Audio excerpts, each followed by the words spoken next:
Hi friends, అందరికీ good morning. మన తెలంగాణ రాష్ట్రంలో డబుల్ బెడ్రూమ్ ఇళ్ల పంపిణీకి సంబంధించి కొన్ని ఇంపార్టెంట్ అప్డేట్స్ అయితే వచ్చాయండి. సో ఈ అప్డేట్లో మనకు పెండింగ్లో ఉన్న కీస్ అంటే మనకు డబుల్ బెడ్రూమ్ ఇళ్ళకి సంబంధించిన కీస్ని ఎప్పుడు ఇస్తారు, అలాగే మనకు 4th ఫేజ్ 5th ఫేజ్ ఎప్పుడు ఉంటుంది, అంతేకాకుండా మనకు పెండింగ్లో ఉన్న ఇల్లుని ఎప్పుడు కంప్లీట్ చేస్తారు అనే దానికి సంబంధించి ప్రజల నుంచి ఎలాంటి రెస్పాన్స్ వచ్చింది, అలాగే అధికారులు కానీ అలాగే మంత్రివర్యులు ఎవరైతే ఉన్నారో వాళ్ళ నుంచి ఎలాంటి ఇన్ఫర్మేషన్ వచ్చింది అనే దాని గురించి మనము ఈ వీడియోలో పూర్తిగా తెలుసుకుందాము. సో స్కిప్ చేయకుండా చివరి వరకు చూడండి, అప్పుడు మీకు క్లియర్గా అర్థమవుతుంది. అలాగే కొత్తగా ఎవరైతే మన ఛానల్ చూస్తున్నారో తప్పకుండా ఈ వీడియోని లైక్ చేసి సపోర్ట్ చేయండి, అలాగే సబ్స్క్రైబ్ కూడా చేసుకోండి. సో ఇంకా మన అప్డేట్లో చూద్దాం. మన తెలంగాణ రాష్ట్రంలో గత ప్రభుత్వం ఉన్నప్పుడు డబుల్ బెడ్రూమ్ ఇళ్ల పంపిణీకి సంబంధించిన స్కీమ్ని అయితే స్టార్ట్ చేశారండి. అలాగే 3 విడతలుగా ఈ డబుల్ బెడ్రూమ్ ఇళ్లను కూడా దశల వారీగా అలాగే మనకు ర్యాండమైజేషన్ ప్రాసెస్లో వెరిఫికేషన్ చేసి అలాగే డబుల్ బెడ్రూమ్ ఇళ్ళని అలాట్మెంట్ చేయడం అయితే జరిగింది. కాకపోతే కొందరికి ఏంటంటే కీస్ అయితే ఇవ్వలేదు, అలాగే మిగిలిన పెండింగ్లో ఉన్న ఇళ్లకు సంబంధించి కూడా ఎలాంటి అప్డేట్ అయితే రాలేదు. సో అందరికీ తెలిసిన విషయమే, ఎందుకంటే మనకు 3rd ఫేజ్ తర్వాత కొన్ని రోజుల తర్వాత మనకు ఎలక్షన్ కోడ్ రావడంతో మళ్ళీ ఈ ప్రాసెస్ అనేది స్టాప్ చేశారు.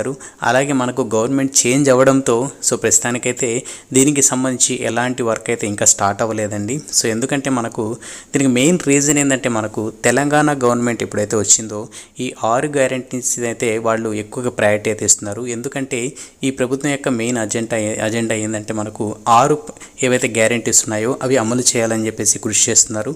అలాగే దీనికి సంబంధించి 100 రోజుల లోపల ఏవైతే గ్యారెంటీస్ అయితే హామీ ఇచ్చారో అవన్నీ మొదలు పెట్టాలని, అలాగే వాటి గురించి ఈ ప్రాసెస్ అయితే కంప్లీట్ చేసుకోవాలని చెప్పేసి అప్డేట్ ద్వారా అయితే మంత్రివర్యులు కూడా తెలిపారు.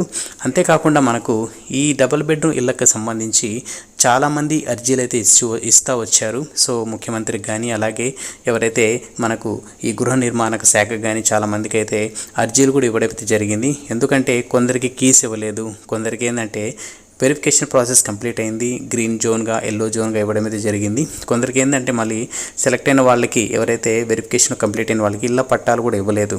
సో ఇలాంటి ప్రాసెస్లో చాలా అర్జీలు వచ్చాయి. ఈ అర్జీలని పరీక్షించి మన ముఖ్యమంత్రి గారు కూడా సో పెండింగ్లో ఉన్న ఇల్లులు ఎన్ని ఉన్నాయి, ఎన్ని ఇల్లు కన్స్ట్రక్ట్ చేయాలి అనే దాని మీద వెరిఫికేషన్ అయితే స్టార్ట్ చేశారు అప్పుడు. సో ఏంటంటే ఎవరైతే గృహ నిర్మాణ శాఖ ఉందో వాళ్ళని కన్సల్ట్ అయ్యి దీనికి ప్రాసెస్ ఏంటి అని అడిగి తెలుసుకొని, అలాగే ఎవరైతే దీనికి సంబంధించిన కాంట్రాక్టర్స్ వర్కర్స్ ఉన్నారో వాళ్ళ నుంచి కూడా వెరిఫికేషన్ చేసి సో ఎంత డబ్బు దీనికైతే బడ్జెట్ కావాలి, ఎన్ని పెండింగ్లో ఉన్నాయి, దీనికి సంబంధించి సర్వే కూడా చేయాలని చెప్పేసి మొదట్లో అన్నారు. బట్ ప్రస్తుతానికైతే ఈ 6 హామీల మీద అయితే వర్క్ అయితే జరుగుతూ ఉందండి.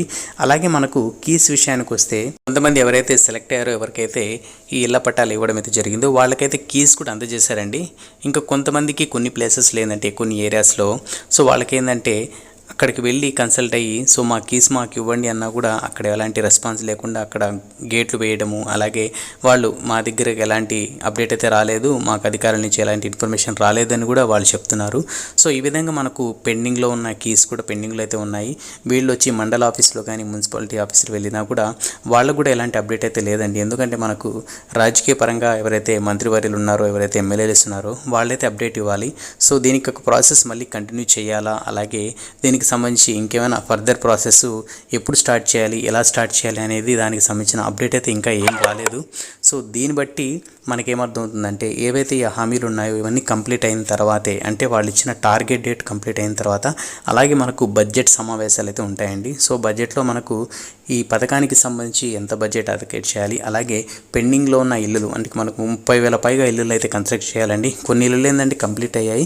అలాగే దీనికి సంబంధించి వర్క్ మైనర్ వర్క్స్ ఉంటాయి కదా, వాటర్ సంబంధించి, ఎలక్ట్రిక్ సంబంధించి, సో డ్రైనేజీ సంబంధించి, అలాగే మనకు వుడ్ వర్క్ కానీ సో ఇలాంటి చిన్న చిన్న వర్క్స్ అయితే పెండింగ్లో ఉన్నాయి. అవి కూడా కంప్లీట్ చేయడానికైతే బడ్జెట్ అయితే కావాలని చెప్పేసి కాంట్రాక్టర్స్ కూడా చెప్పడం అయితే జరిగింది. సో చూడాలి దీనికి సంబంధించి ఏ విధంగా కమిటీ అయితే వేస్తారు, అలాగే ఎవరైతే ఈ కాంట్రాక్టర్స్ ఉన్నారో వాళ్ళకి ఏ విధంగా బడ్జెట్ని అయితే ఇవ్వడం అయితే జరుగుతుంది అనేది కూడా చూద్దాము. ఎందుకంటే లాస్ట్ అప్డేట్లో గృహ నిర్మాణ శాఖ కూడా సో దీనికి సంబంధించి సర్వే కూడా చేయండి, సో ఇంకా ఎన్ని పెండింగ్లో ఉన్నాయి, దీనికి ఎంత బడ్జెట్ అవుతుంది అని చెప్పేసి ఎస్టిమేషన్ కూడా కావాలని చెప్పేసి మన ముఖ్యమంత్రి గారు అయితే చెప్పడం అయితే జరిగింది. సో చూద్దాము, దీనికి సంబంధించి త్వరలో మనకు అప్డేట్ అయితే వస్తుందండి. ప్రస్తుతానికైతే మనకు కీస్ కానీ ఈ 4th ఫేజ్ కానీ 5th ఫేజ్ కానీ స్టార్ట్ అవ్వడానికి అయితే అవకాశం అయితే లేదని చూపిస్తుంది.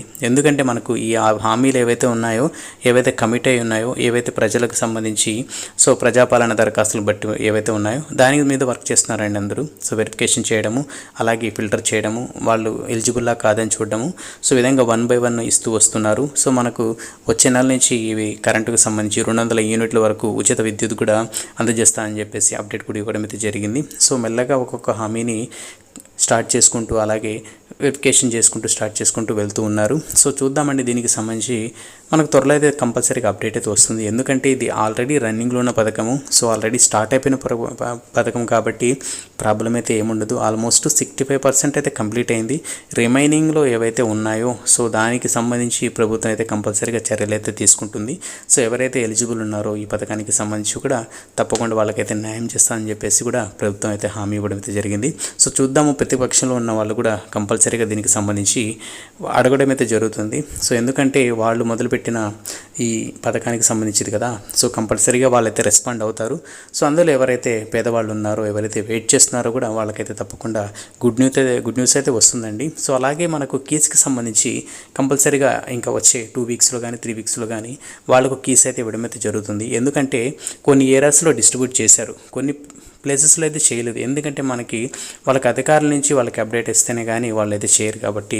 సో ప్రస్తుతానికి అధికారులు వేరే వర్క్లో కానీ వాళ్ళ వర్క్ ఏవైతే పథకాలకు సంబంధించి అందులో బిజీ ఉండడంతో దీనికి సంబంధించి ఎలాంటి ఇన్ఫర్మేషన్ కూడా వాళ్ళకు కూడా రాలేదు. సో అందుకని ప్రస్తుతానికైతే కీస్ విషయంలో అయితే పెండింగ్లో ఉన్నాయి. త్వరలో మీకు తప్పకుండా ఎవరికైతే ఈ అలాట్మెంట్ జరిగిందో వాళ్ళకైతే కీస్ అయితే ఇవ్వడం అయితే జరుగుతుందని చెప్పేసి ఈ అప్డేట్ ద్వారా అయితే తెలుపుతున్నామండి.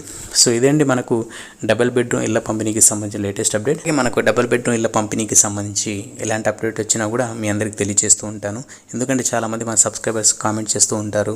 సో వాళ్ళు అంటే ఎంతగా వెయిట్ చేస్తున్నారో వాళ్ళ కామెంట్ చూస్తుంటే తెలుస్తుందండి. కొందరికి కీస్ ఇవ్వలేదు, కొందరు ఏంటంటే వెరిఫికేషన్ ప్రాసెస్ ఆఫ్ కంప్లీట్ అయి ఉంటుంది, కొందరికి ఏంటంటే అలాట్మెంట్ అయి ఉంటుంది కానీ ఇంకా ఇల్లు చూపించకపోవడము, కొందరు ఏంటంటే వెయిట్ చేస్తుంటారు ఇంకా మాకు వెరిఫికేషన్ అవ్వలేదు బట్ మేము పూర్ ఫ్యామిలీ బట్ మాకు ఇవ్వలేదు అని చెప్పేసి. సో ఒక్కొక్కరు డిఫరెంట్గా ఒక్కొక్క విధంగా ఉంటుంది ఈ సిచ్యువేషను. సో మనం ఎవరిని తప్పు పట్టడానికి లేదు. సో చూడాలి, సో అందరికీ వస్తే చాలా బాగుంటుంది. అలాగే మనకు ఇంద్రమ్మ ఇల్లు పథకానికి సంబంధించి కూడా స్టార్ట్ చేశారండి. సో అప్లై అయితే చేసుకోండి. సో ఎవరైతే ఎలిజిబుల్ ఉన్నారో తప్పకుండా వాళ్ళకు కూడా వచ్చే అవకాశం అయితే ఉంటుంది. అట్లీస్ట్ ప్రతి ఒక్కరికి ఎవరైతే ఇళ్ళ కోసం వెయిట్ చేస్తున్నారో, ఇల్లు లేని వాళ్ళు, రెంటెడ్ హౌసెస్లో కొన్ని సంవత్సరాలుగా హైదరాబాద్లో ఉంటున్న వాళ్ళందరికీ ఏదో రకంగా ఇల్లు కానీ స్థలంలో వాళ్ళు కట్టుకోవడానికి మనీ కానీ ఇవ్వడం అయితే జరిగితే సో వాళ్ళకి చాలా యూజ్ అయితే అవుతుంది. చూడాలి మన ఇప్పుడు మంత్రివర్యులు కానీ మన ఎమ్మెల్యేస్ కానీ సో వాళ్ళు ఏ విధంగా దీన్ని ముందుకు తీసుకుని వెళ్తారు, అలాగే దీనికి ఏ విధంగా రెస్పాండ్ అవుతారు అనేది కూడా మనకు త్వరలో అయితే అప్డేట్ అయితే వస్తుందండి. తప్పకుండా మీ అందరికి తెలియజేస్తాను. సో వీడియో నచ్చినట్టయితే జస్ట్ లైక్ చేసి సపోర్ట్ చేయండి. ఎలాంటి చిన్న ఇన్ఫర్మేషన్ వచ్చినా కూడా మీకు వీడియో చేసి నేను అందజేస్తాను. సో ఓకే అండి, నెక్స్ట్ అప్డేట్తో మళ్ళీ కలుద్దాం. అంతవరకు keep smiling, have a nice day.